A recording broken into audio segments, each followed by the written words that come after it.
Nah, iya.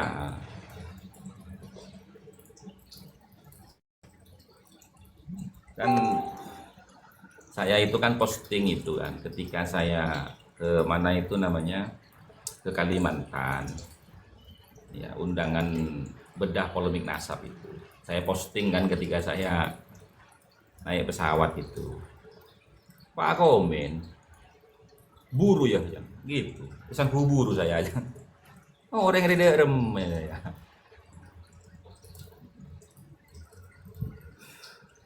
Mak tele buru. Apa saya Reng ketahui? Bengkalan. Reng Bengkalan tak kira buru. Dijamin. Pak buru ya.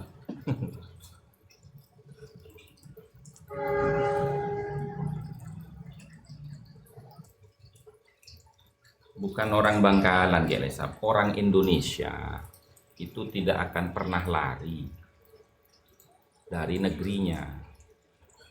Ada sejarah orang Indonesia itu ngungsi ketika negaranya diinvasi oleh negara lain, tuh nggak ada ceritanya. Nggak ada itu.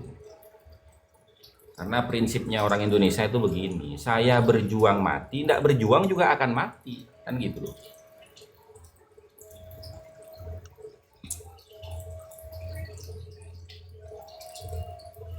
Nah, boleh urusan rokok ya, Geresa.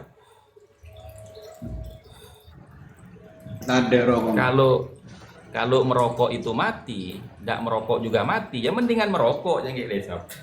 Iya. Payah. Pendek rasa rasan rokok. Hmm. Ya cuman ceros peteros. Apa saya nggak cukup 2 pak itu satu Mah, hari. bukan takut eros peteros kali, mah buru ke maksiat ya. Orang yang maksiat mati, lo maksiat mati, aku maksiat apa gitu deh kian baca eros peteros itu. Lebat. Pendek tahu rasa lebat. Kelero itu. Pendek Kelero tahu itu rasa. maksudnya. Nantang pangeran itu namanya.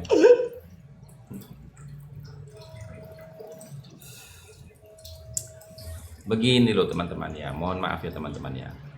Kalau Anda itu merasa benar dengan argumentasi Anda itu berani naik ke sini untuk menyampaikan argumentasi Anda, gitu loh.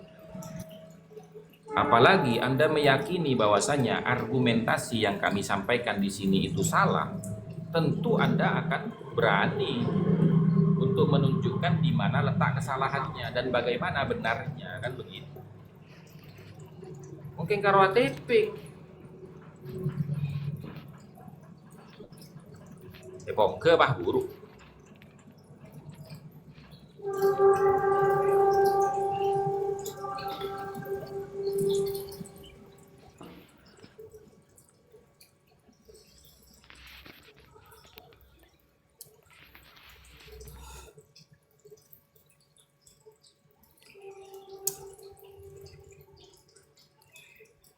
Kulukun Bahit, kamu itu sudah saya naikkan berapa kali tidak mau. Jadi saya tidak perlu minta maaf untuk memblokir kamu.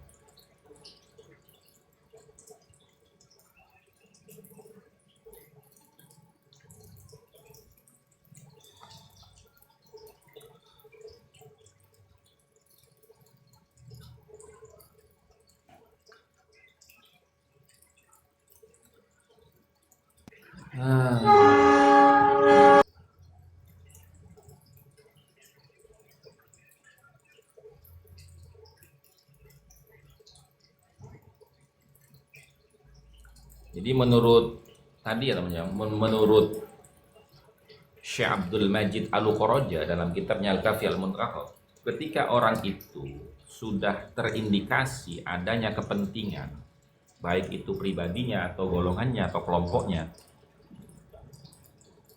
maka keterangan yang dia berikan itu tidak bisa diambil sebagai hujjah kecuali apabila ada pendapat orang lain yang serupa dengan pendapatnya yang tidak terindikasi punya kepentingan gitu loh. Begitu teman-teman. Itu di halaman 49.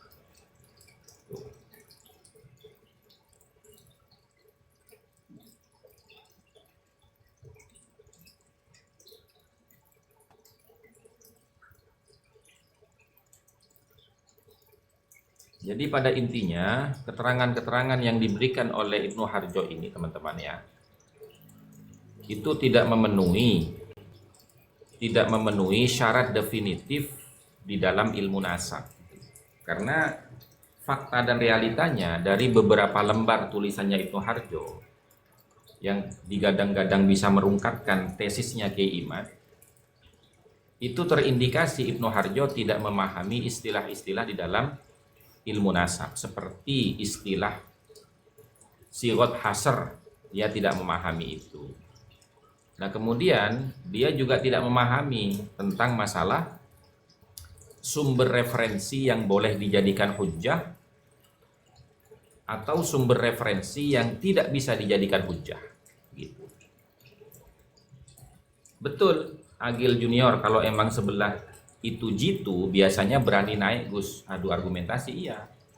Kenapa sampai detik ini mereka itu tidak ada jawaban untuk menjawab tantangan kita berdebat secara offline di hadapan para akademisi dan para kiai, karena mereka itu tidak memiliki kepercayaan diri dengan data yang selama ini mereka narasikan di komal-komal medsos gitu.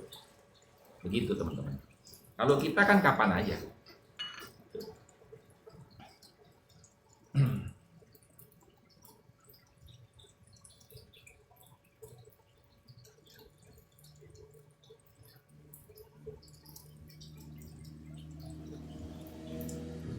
Jadi pertanyaannya itu cuma dua teman-teman.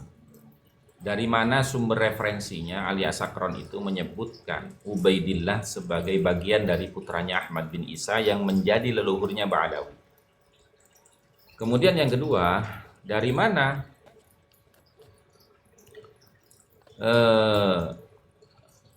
kitab As-Suluk Bahauddin Al-Janati, sumber referensinya dari mana dia menyebutkan Ahmad bin Isa itu punya anak bernama Abdullah. Nah itu sampai detik ini tidak ada satupun dari mereka, kalangan Ba'alawi maupun pendukungnya, yang memberikan jawaban itu tidak ada. Tidak ada teman-teman.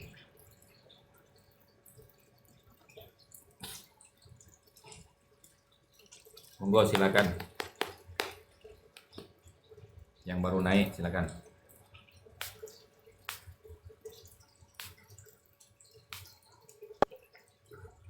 Monggo yang mau bertanya silakan, barangkali ada yang belum jelas. Yang perlu dipertanyakan itu kapan gitu. Kapan lusasan nikah gitu. Nah itu tidak mungkin ada jawabannya itu Mas.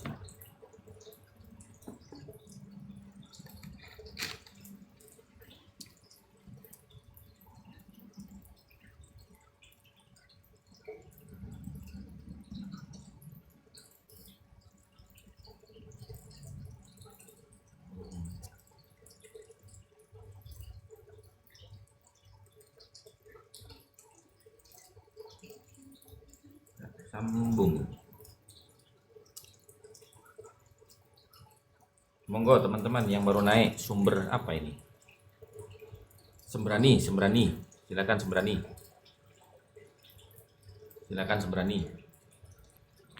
Nggak paham Gus, saya hanya nyimak Gus. Ngaji.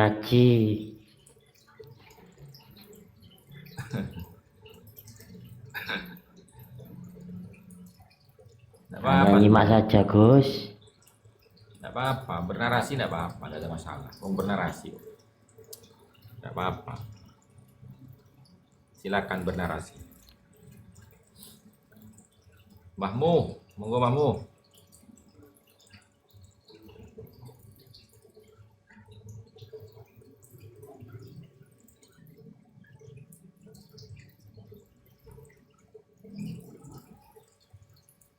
Yang mana itu?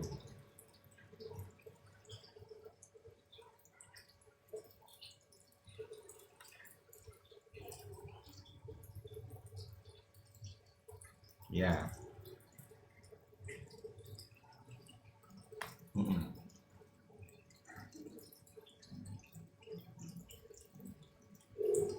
Iya. Iya betul.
Ya nyambung-nyambung saja. Cuman kalau langsung ke Quran itu kan nanti perlu penafsiran, perlu asbabun nuzulnya dan panjang sekali gitu.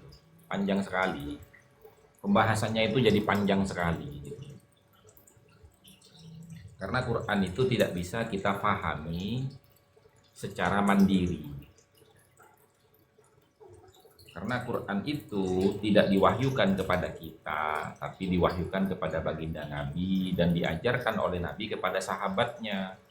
Lalu kemudian sahabatnya itu mengajarkan kepada tabi'in, tabi'in mengajarkan kepada tabi'ut tabi'in, tabi'ut tabi'in mengajarkan kepada ulama salaf mengajarkan kepada ulama khalaf sampai kepada kita ini, kan panjang nanti itu.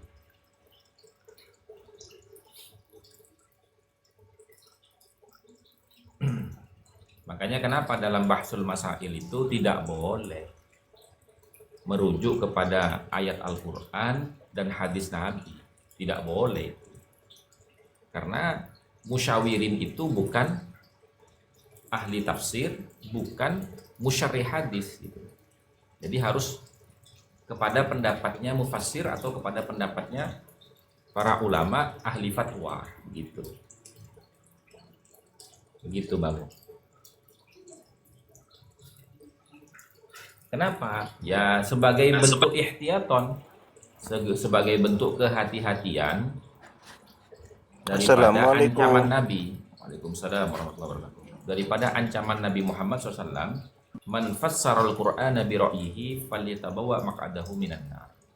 Nah, untuk menghindar daripada ancaman itu,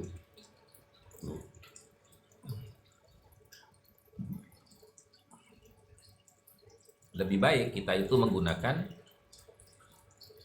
makalah-makalah ulama-ulama ahli nasab gitu. Karena kita sedang membahas ilmu nasab, begitu loh. Mbah Mo.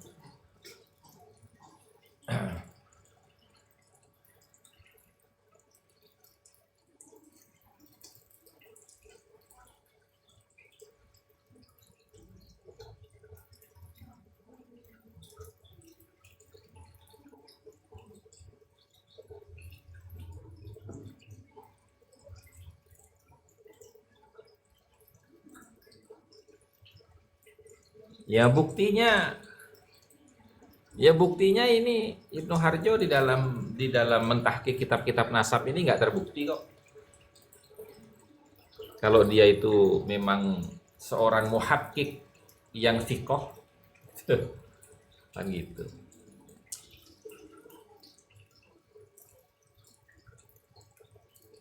Dan ini juga menjadi bukti bahwasanya pihak Ba'alawi dan pendukungnya itu memang kurang literasi di bidang ilmu nasab.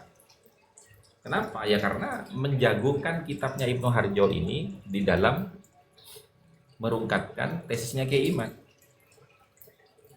Nah setelah kita kaji, ternyata ya seperti ini, gitu loh. Tidak terbukti kitabnya Ibnu Harjo itu memiliki kekuatan hujah yang argumentatif, gitu loh.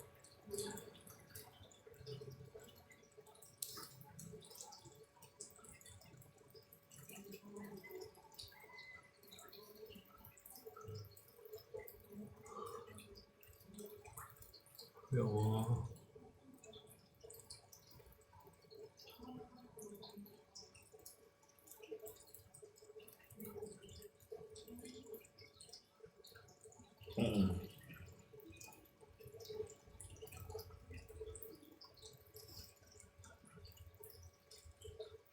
Ya Habibnya tidak punya kemampuan.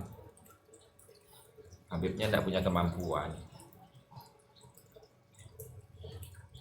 Ya buktinya kan mereka itu selalu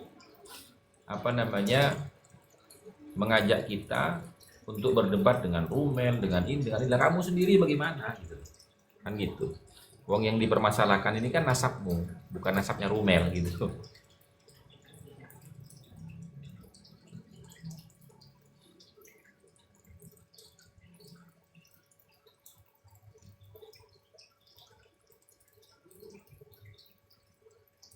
Kayak lesap boleh. Nyanyi ya kayak lesap.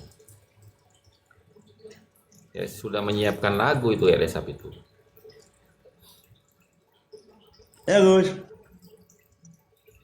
Nggak, itu ada orang nanya itu mau dong, selingan Elesa ikut boleh. dulu. Selingan kah? Ya silakan, silakan. Ya wes, sama istirahat sih. Ben ora capek, ngopi-ngopi sih, tak kayak satu lagu.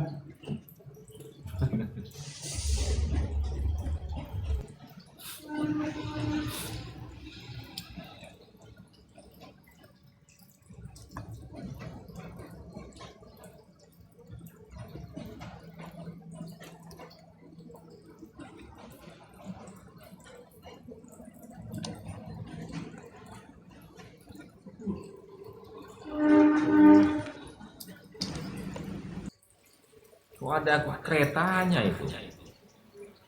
Iya, banyak kereta lewat belakang rumah. Lagu Keramat Gus, lagunya dari Bang Haji, di mana memerintahkan kita bahwa kita wajib patuh dan tunduk kepada seorang ibu yang telah melahirkan kita. Jadi sebagian syairnya saya rubah, sembahlah ibumu, bukan Mbak Alawi yang harus disembah. Lagu Keramat judulnya Gus.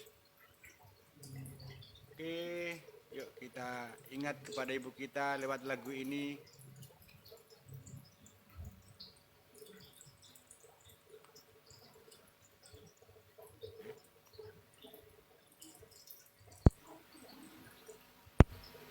Wah, macet ini.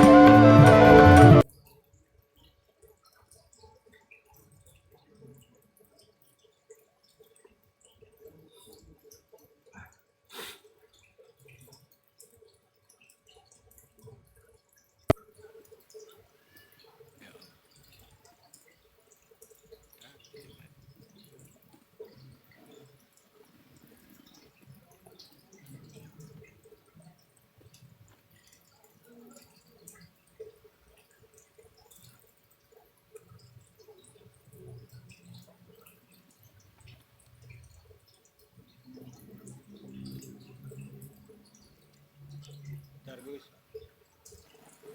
Cek. Aduh.